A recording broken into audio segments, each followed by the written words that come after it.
And welcome back here to Live Now from Fox. The jury in the Kyle Rittenhouse trial headed home and will be back tomorrow for yet another day of deliberations. In the meantime, a media outlet has been banned from the courthouse because an employee was instructed to follow the bus. Fox 6's Angelica Sanchez has more on today's deliberations and the incident that launched police into an investigation. Hi, Angelica.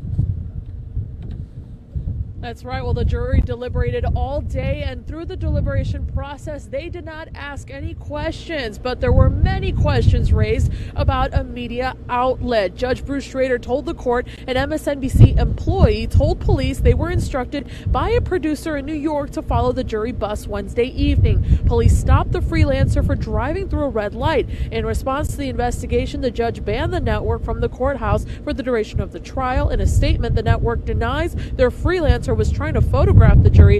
However, they do say they regret the incident and are cooperating with police. The Kenosha Police Department assures the identity of the 12 jurors has not been compromised. Don't know what the ultimate truth of it is, but absolutely it would go without much thinking that someone who is following the jury bus, that is it's extremely serious matter.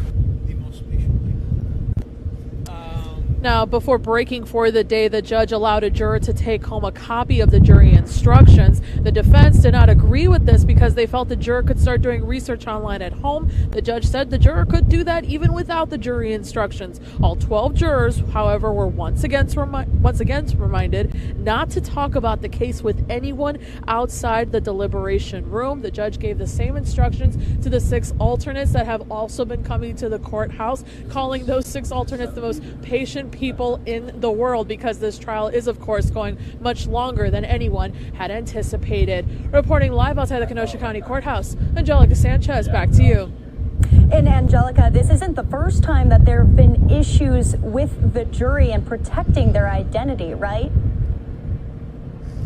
That's right. I believe maybe a week and a half ago, a few days ago, forgive me, I cannot remember exactly the day, but it was close to the start of this trial when someone was accused of trying to take photographs of the jury. That caused the judge to make a statement in court and say, listen, anybody caught taking a photograph of the jury, that phone will be confiscated and that will not be given back. I do know that is still a pending investigation. Angelica, I know it's freezing out there. One last question. Since you're there on the ground, what's kind of the consensus of the timeline of this? Do people think a verdict will come tomorrow?